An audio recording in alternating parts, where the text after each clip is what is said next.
with us, so please do stay in your seats. On that note, I'm also going to get out of your way because you don't need me photobombing every photo you take on this trip. So I'm going to disappear towards the back of the boat and I'll tell you a few stories about what we can see. So let's get started with the beautiful Palace of Westminster, more commonly known as the House of Parliament. There it is on the right hand side. Not quite as old a building as it looks. This site has been home to a palace for over 1,000 years. The first one was put up for King Canute in the 1020s. But we do have a habit of burning down important buildings in London. Last time it happened was 1834, so this is our Victorian rebuild. This is where our politicians work, and I do use the word work in the loosest possible sense. And of course they're not working over there today, they're all in their second homes in the country. But we do have a couple of policemen to wave at. There we go, they're always very friendly. They're very friendly unless we go beyond those yellow markers you can see down in the river. That's the limit to how close we can get. Anyone gets beyond them, that's why the policemen are armed. Yeah, we know our limits. So this is the Houses of Parliament. It contains two houses, the House of Commons and the House of Lords, and everything is colour-coded. These awnings that you can see, these are the restaurants. Well, two of the restaurants. There's 17 subsidised bars and restaurants in this building, but they are colour-coded: green for the House of Commons to match the benches that they sit on, red for the House of Lords. Everything in there is kept separate because the House of Lords is mostly rich old white men and the House of Commons are our elected representatives, and they didn't want them getting corrupted by all of that money. Yeah, no punchline really needed there, is there? I'm not going to turn this into a political rant. There's only one more thing I'm going to say on politics today, and that's that poly means many and ticks are horrible little blood-sucking creatures. To me that says everything. Anyway, moving on. So this building was our Victorian rebuild, built in a neo-Gothic style by Charles Barry and Augustus Pugin. They built a spectacular building that's become famous for its clock tower. Now, even with all the scaffolding on it, you can all recognise the clock tower, I'm sure. Who knows what it's called? What's it named? Shout it out. Elizabeth Tower, 10 points to Gryffindor. It is the Elizabeth Tower. Londoners always tell you off when they hear you refer to that tower as Big Ben. Most of us think it's called Big Ben, but actually that's the name of the bell inside the tower. The tower used to be just called the Clock Tower, but we renamed it 9 years ago, the Elizabeth Tower, in honour of Queen Elizabeth II's 60th year on the throne. The name Big Ben for the bell comes from the Director of Works during the rebuilding of this version of our Houses of Parliament. His name was Benjamin Hall, and he was a very large and very loud man. The bell is about 8 feet across and weighs 13.5 tons, so it's very large and very loud. So they thought it was quite fitting for them to give it the name of Benjamin Hall, their boss, so it became known as Big Ben. I've always thought we're very lucky his name wasn't Richard Hall. We'd have ended up with a much more embarrassing name for the bell. Now the clock face is pretty big. The minute hand there is 12 feet long. It's not very well fixed on that minute hand though, because in 1996 a flock of starlings landed on it and they were so heavy they set the time back by 5 minutes. That was an embarrassing day. Now we are doing some work on the tower. We are fixing some bomb damage from World War II, making sure it's future-proofed, cleaning it up, giving it a facelift, and we have changed the colour of the hands on the clock. They used to be black, they are now very dark blue. We stripped off all the paint. There were 6 layers of paint, and we matched the colour of the bottom layer. So that's back to the original colouring we've got now. If you're wondering when we're actually going to see the tower properly again, it's been 3 years under scaffolding now. I did try nagging my MP. What are they doing up there? Are they actually doing anything? He assured me they are working around the clock. Should be free and clear of the scaffolding by this time next year. I've heard too many government promises to take too much salt from that. But there we go, let's move on. Heading up on the right hand side, we have got the lastminute.com London Eye. So let's have a moment of appreciation for my employer. It's the tallest cantilevered observation wheel in the world. Cantilevered means it's held up on one side. Observation wheel means the pods are on the outside to ensure a clear view all the way around. This is not a Ferris wheel. My boss gets very upset if I use the F word on this boat. So not a Ferris wheel. It is the height of 31 double-decker buses stacked on top of each other and goes at blistering speeds of 25 centimetres a second, or roughly twice the speed of a sprinting tortoise. I'm assuming that a lot of you are planning on going on the Eye today. You get great views from the top of the Eye. You can see up to 21 miles under the right conditions. But this actually was only designed to last for 4 years. So it was designed as a part of a competition to create a new landmark for London to celebrate the millennium. It was designed by Marks and Barfield Architects. They put a lot of time, a lot of planning into this, and it came second and got no government funding. But British Airways fell in love with the design, so they bought it and they funded it, they built it, cost them £75 million. Originally the license was for 4 years, but when they made all of their money back in the first 2, they realised they couldn't afford to let it go. So they've extended the license and it's now a permanent part of London's skyline. You can go on board for the views. We also do special events on board. We have a pub pod, we have a wellness pod where you can do a session of yoga as you go round. We have gin tasting, whiskey tasting, champagne tasting, chocolate tasting. That's my favourite. So yeah, all sorts going on the London Eye. Now we are coming up to a bridge here. This one's called Hungerford Bridge and it's a railway bridge, so I apologise if it gets a bit noisy as we go underneath with trains passing overhead. And if you look to the left-hand end of the bridge, over on the left you can see the station there, Charing Cross Station. Now it was designed to look like something. I bet many people guess what it was supposed to look like. A jukebox, a big letter M, the Batman symbol, a toaster. I once had a midwife say, oh, she's crowning. Nobody's ever got it right though.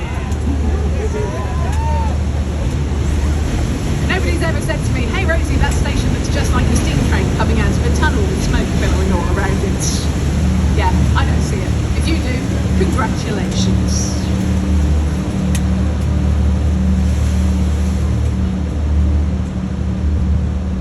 If you look over on the left-hand side, you can see a white square building with a green tiled roof and a single flag on top. That is the world-famous Savoy Hotel, the first 5-star hotel in London. It opened in 1889, very, very popular with celebrities. In the old days, it would be the likes of Charlie Chaplin or Marilyn Monroe staying there. More recently, you're more likely to find Justin Bieber or Taylor Swift. The one thing they have in common is they all stay in the Royal Suite, the nicest set of rooms in the building. Now, if you would like to be like them and stay in that Royal Suite, they have a 3-night minimum on their booking policy, and it is going to cost you £17,000 per night. That's right, 50 grand for 3 nights in a hotel. Does come with all sorts of facilities though. You get your own driver, your own butler, and even your own therapist. And quite frankly, if you're willing to spend 50 grand on 3 nights in a hotel, you probably need one. Nice hotel, mind you. So, next bridge, Waterloo Bridge. Waterloo Bridge is known as the Ladies' Bridge. We call it the Ladies' Bridge because it was built during World War II. Most of the men were overseas fighting in the war, so it's a mostly female workforce on this bridge. It's also the only bridge in London's history to have ever been completed both on time and under budget.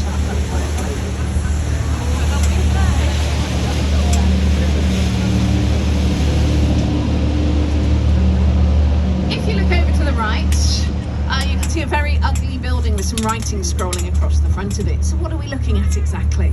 Is it the rear end of a power station, as Prince Charles once described it? Is it a multi-storey car park? No, this is our National Theatre.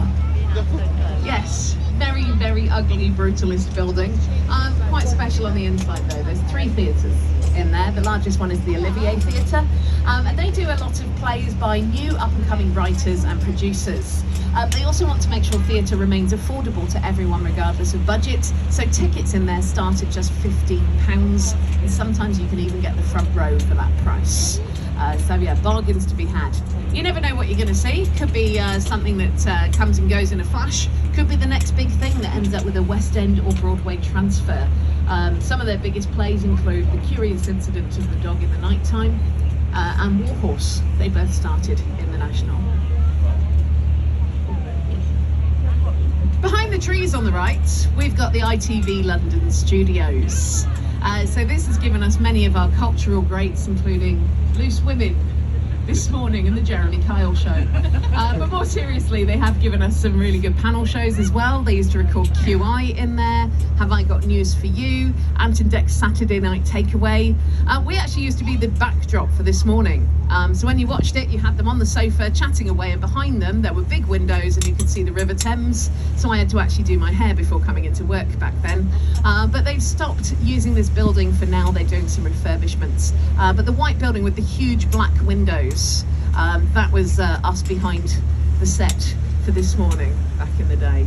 I'm hoping they bring it back. It was fun. It was fun to see people who were skiving off work suddenly trying to hide their faces. Got the beach over there, Costa del Thames. Not really beach weather today, I must admit. But you do see a surprising amount of people using the beaches and the foreshore in London when the tide goes out. Those people are what we call mudlarkers. So mudlarkers go down to the edge of the river and they poke around in the mud and use metal detectors to try and find things that have been dropped off ships. We've got 2,000 years of history in this city, 2,000 years of people dropping stuff off ships, and the stuff that turns up is amazing. A couple of weeks ago, a mudlarker that I follow on Instagram turned up a coin celebrating the death of Queen Cleopatra.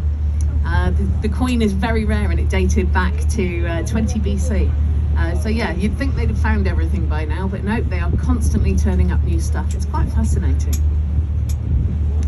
So let's talk about one of the newer additions to London's skyline. So coming up just ahead on the right, there's a skyscraper there with a strange bump on the right-hand side as we look at it. So that building is One Blackfriars. It's full of posh apartments. And we try and give our buildings nicknames in London. We do have ridiculous nicknames for many buildings, but nothing seems to have stuck for this one.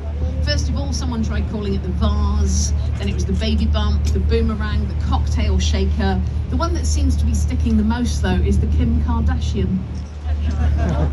I can see that, yeah. So when I say posh apartments, I had a little look on a property website to see how much an apartment in this building would cost. Well, about a month ago now, I found one that was on sale for £9.5 million. That's a 4-bedroom apartment. Ironically, this building only got planning permission because there's a severe shortage of affordable housing in the area. Their idea of affordable is a little bit different to mine. We're coming up to Blackfriars Bridges. So there are 2.5 bridges for Blackfriars. The first one that we're coming up to is the Road Bridge. The Victorians who built this bridge, they believed that this was the point when the saltwater and the freshwater met in the River Thames. So on this side of the bridge, we have on the pulpits, you can see freshwater birds carved. When we get to the other side, it's saltwater birds. I mean, they were wrong. They were about 6 miles wrong, but never mind. The thought was there, and they're pretty. The bridge on the far side, that's of course Blackfriars Bridge, Blackfriars train station inside that bridge. And in between them, we've got these red columns. Now, we used to have another bridge that was held upon these columns. It was in fact the first railway bridge to span the River Thames, the old Chatham and Dover Railway. But that railway bridge was designed to hold steam trains. And diesel trains are much heavier than steam trains. So when we started using diesel, we needed to build a new bridge. When we came to take the old bridge down, we realised if we ever removed those columns, the entire thing would fall down because we'd be destroying the foundations of the new bridge too. So they're there forever. They painted them red and gave them a grade 2 listing just to make it look like they'd done it on purpose, but I don't think they're fooling anyone. We all know the truth. Out on the left-hand side, lovely view there of the dome of St Paul's Cathedral. So this is the 5th edition of St Paul's. It was completed in 1710. Its predecessor burnt down in the Great Fire of London in 1666. This cathedral was designed by Sir Christopher Wren, but it wasn't his original plan. He always planned to have that huge dome. It's the 2nd largest freestanding dome in the world, after St Peter's in the Vatican. But his original plan was to top that dome with a 60-foot high stone pineapple. I know that sounds ridiculous nowadays, but back then pineapples were considered a symbol of wealth. But he was told, no, this is a religious building, you must put a cross on top. So he moved the pineapple, and if you look at the bell towers, you can see there's little golden knobbles on the top of those. Those are his pineapples. So we're still getting our tropical fruits snuck in one way or another. Christopher Wren is buried inside his own cathedral. The words on his tomb say, "Reader, if you seek his memorial, look around you," which is quite fitting because this wasn't the only church he built. He built 50 churches within the square mile of the city of London. So it refers to the entire city, not just the one cathedral. Coming up on the right is one of my favourite buildings in London. It stands out a bit because it looks a bit old and out of place. It's the white round building with the thatched roof. Coming up on the right hand side, it's the Globe Theatre. Now this is not the original Globe. It's the newest building in this section of the South Bank, but it looks like the oldest because we decided to do a perfect reconstruction of the original Globe, which dated back to 1599. The first Globe only lasted 14 years and then it burnt down, so this one's older than the original ever lasted to. It opened in 1997. It was the brainchild of Sam Wanamaker, an American director. He came to London looking for a tribute to William Shakespeare, some kind of memorial, and found nothing. So he organised for this to be built. But we built it using entirely Elizabethan building techniques. And as there were no power tools in the Elizabethan era, we decided to use no power tools this time. So everything was hand cut, hand carved, hand shaped.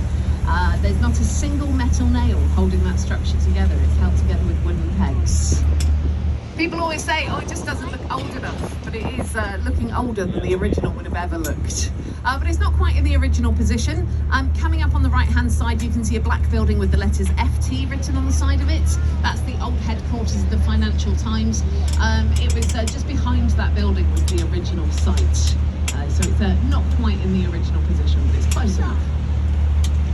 The Globe Theatre is closed for the winter seasons. There's no performances until next April 23rd. Shakespeare's birthday is when they will always restart performances. But you can still do a tour around the theatre at the moment. Still go and have a good look around. It's worth coming back to go to the Globe next year. It really is. It's a fantastic experience. And that's quite enough culture for one tour. Let's move on. Coming up on the right, we've got a pub. Every Londoner's favourite hobby, going to the pub. This one's called the Anchor and it's been here since 1620. We've had a pub on this site since the 1300s. This pub is long known for its association with smugglers and pirates. We actually found some proof of this. About 10 years ago we did a refurbishment. We found some hollowed out roof beams, little sections that were hidden from eye, where you could hide little messages, and one smuggler had left a message to another that had never been picked up. They said it was at least 200 years old, that message. So proof of some of its dodgy history. And we all have a pub with dodgy history.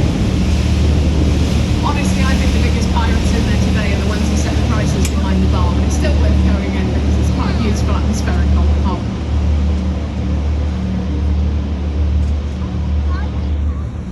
I'm talking about pirates. Coming up on the right hand side, we've got a pirate ship. So we've got the rear end of the Golden Hind. This is a replica of the first ship that was sailed around the world by an Englishman, Sir Francis Drake. He sailed around the world by accident. He told his crew he was going to Spain. When he got there, he admitted they were actually going to the Caribbean.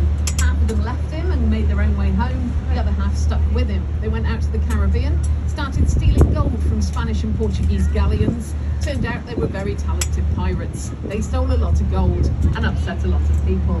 They decided it was safer not to go back through the Caribbean, but to go a different route home. So they carried on going, eventually making it all the way around the world before they came back to London.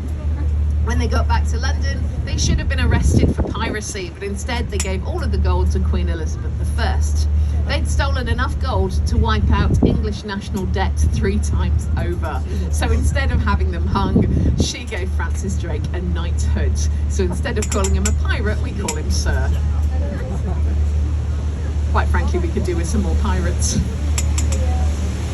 We're coming underneath the world famous London Bridge. If you have been confused between the names of the bridges in London, you are not the only one. Lots and lots of people get it wrong. This ugly concrete lump, this is London Bridge. The pretty one up ahead of us with the towers is Tower Bridge. There is a clue in the name. I don't blame anyone who's been getting it wrong. Google has been getting it wrong for years. If you Google London Bridge, you get a picture of Tower Bridge. A few years ago, Fergie from the Black Eyed Peas, she did a solo single called London Bridge, and in the video she's up there twerking on Tower Bridge. So yeah, if you've been confused, don't worry, so is everyone.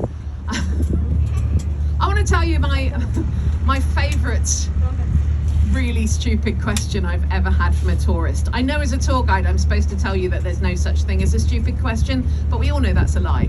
But one day I saw a lady looking at a map and she looked very confused, and I asked if she needed any help, and she scratched her head and she said, yeah, which side of the river is Tower Bridge on? The top side? Never mind. At least she found it funny when I started giggling at her and didn't get too offended. Let's talk about the ship coming up in the middle of the river just ahead of us. This big grey ship. This is called HMS Belfast. She's a warship built in 1936 in Belfast, built in the same dockyard as the Titanic, named after the city she was built in. The Belfast first saw action during the D-Day landings in World War II. It was the first time she'd ever fired all of her guns at once. You can see those huge 6 guns on the front of the ship. We'd tested them, but individually, never tested them together, and we hadn't accounted for the kickback you get from a gun that size, let alone 6 of them going off at once. So when they fired those 6 guns, it sent a massive vibration back through the hull of the ship, and it cracked every single toilet on board. Not have been comfortable for the rest of the war. She last saw action during the Korean War in 1952, and she's been here since the 70s as part of the Imperial War Museum. So you can go on board, learn all about life in the Navy, and enjoy a good look around.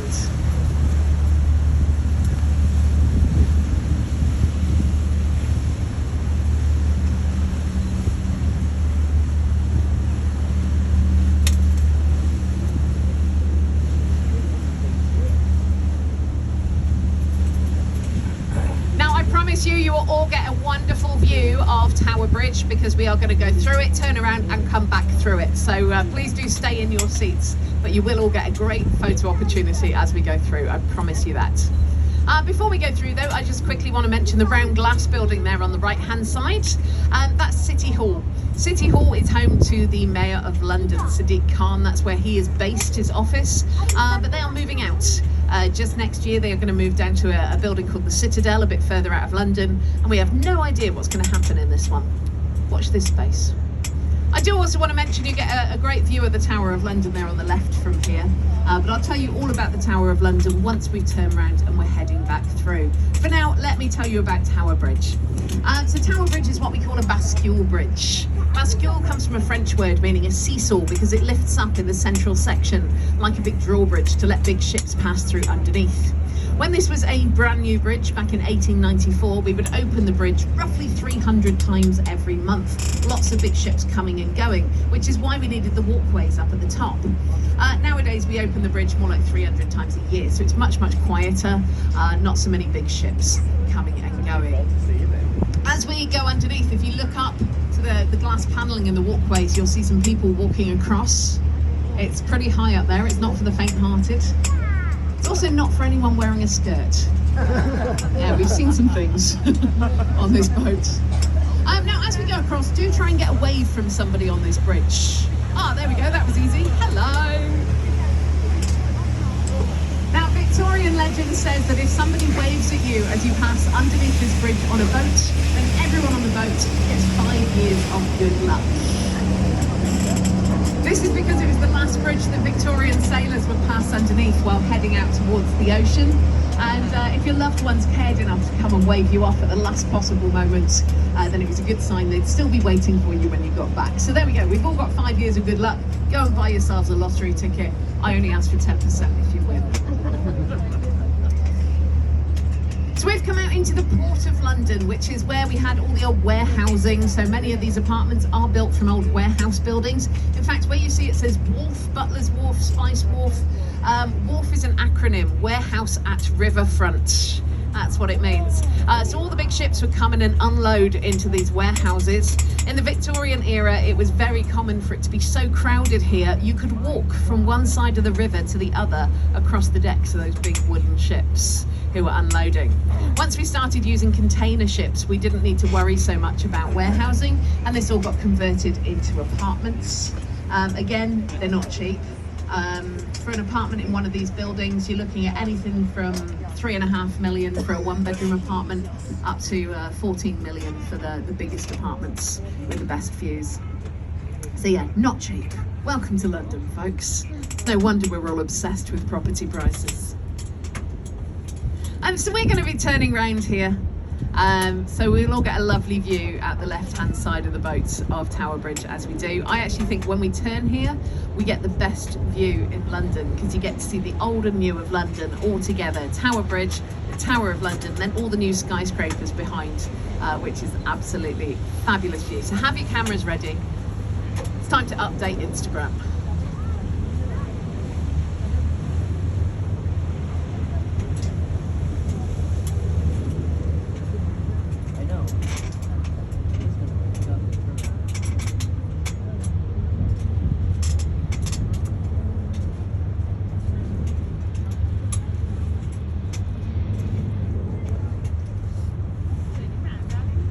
Can you believe that when they first built Tower Bridge, everyone said it was ugly?